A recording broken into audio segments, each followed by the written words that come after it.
I'm here with Knives, aka Jim Anderson. We are obviously doing a thing for a charity. Now, he did want to make it completely explicitly clear that he did not ask for this money. We are raising this independently. The GoFundMe is obviously linked directly to him and his bank account, but that's just because going from American dollars to USD is a pain in the ass with an extra layer. If we didn't just send it directly to him, that way they know that there's no hinky shit. Um, Jim's gonna get the money immediately. There's no middleman. It just goes right to him. So, do you want to go ahead, um, Knives, aka Jim? Do you want to go ahead and just give us the brief rundown about your military history and what you're going through right now? Alright, well, first I'll just start by saying thank you all for listening and wasting your time on my sorry ass. It all started after college and after I got bored working at a zoo. I joined the army, the ADF to be precise. I became a rifleman, passed basic training. I went to Kuwait and the Middle East. Eventually, I was promoted to lieutenant after being stabbed, shot, and multiple other minor injuries. But we're not going to talk about those ones. The biggest one was the IED explosion on a 3 mile fast march because all the Yankees took all the APCs. So the Aussies, my group, we had to just do a 3 mile quick march, And I'm walking down the road with two fire lines, and I noticed there's a little red cable sticking out of the dirt. I'm like, huh, that shouldn't be. Oh crap! Bang! And I tell you what, thank God for flak jackets, but I'm still shredded from my top of my head to my waist. Luckily, my bits and pieces, my boys, are all okay. I got shrapnel on my spine. I had to have a skin graft from my ass to my face, and I'm missing my right eye. And yeah, mobility is pretty limited because of the shrapnel in my spine. I lost four brothers while I was over there. We got separated and divided into different units. I got sent somewhere else. They got sent some other direction. When I saw them last, they they were all happy and chipper and ready to go. And the next time I saw them, they were in fucking boxes with an Australian fucking flag draped over them, just getting loaded into a fucking plane like cargo. I have to deal with that shit every day. And if I had And one then wish, if I had one wish, I would want them back before I get my eye and my legs back. So, after you woke up in the hospital, that's where you met Beck, right? Becky? That's where I met Rebecca, yeah. There's a. I was put in a medically induced coma because I was in a lot of pain. So, uh, what the Australian PA hospital does when I was transported there, they have a thing called a coma pool. I know it's kind of ridiculous and funny at the same time. So the nurses are delegated daily to which coma patient they're going to be looking after during this.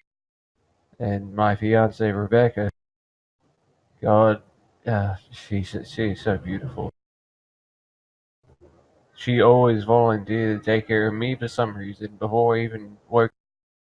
And and that's how you met her. And then you said you had some tumors removed as well. Yep, that's cancer. The tumors have been removed, but I'm still having to go through monthly checks. It used to be every 2 weeks, but now it's every month. So I guess that's good news. Okay, and you do have an appointment.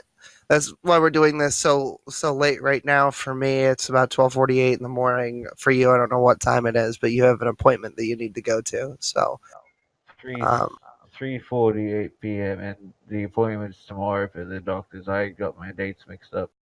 Oh, okay. So and the $6,000 that is on goal report on GoFundMe is for medical bills entirely, correct? That is correct, sir. Right. And these are expenses that you're obviously not able to work, correct? No, I am not. No one's gonna hire a fucking useless cripple like me. And so this $6,000 will what'll when you get everything paid off, that'll obviously elevate your quality of life, not having that debt over your head, correct? That will do it. But I will also have to go for surgery, but that's gonna, you know, that money will help towards. There you go, then, ladies and gentlemen. Any money donated over the current goal will go to any future surgeries or medical expenses that Jim has. So even if we get even it doesn't really matter how much we get. We're asking for the 6,000 because we think we can do it, and we think that getting this money will help him with his quality of life. And if any amount of money is definitely going to help this guy, no matter what. And I consider this guy a fucking brother. We've been talking for a long time. I'm up early as fuck in the States, which is his afternoon. So sometimes we'll talk for a couple of hours on Discord and stuff. Um, so anything you can do to help, that would be greatly appreciated. I hope you do donate. If you can't donate, obviously sharing this video, um, liking it on other forms of social media where it's tweeted out from is also a big help because it helps promote um, the channel. It helps us get up there in the algorithm so that other people can see it, even if you don't share it. So thanks for watching. We'll try to keep everybody posted on how this goes. We have a few things that we're thinking about doing, uh, charity streams and stuff like that to get as much um, money out there as possible to Jim that we can. And again, like he said before, in closing, he did not ask us to do this. We did this of our own volition. So thank you very much, Jim. You want to say anything to potential people watching before we sign out? I would just like to say thank you for anyone who gives a shit about me, my story, and if you don't want to donate to me, donate to your most credible cancer association. There you go. Thank you very much, Jim. It's nice talking to you. You too, buddy. Thanks for your help. No trouble.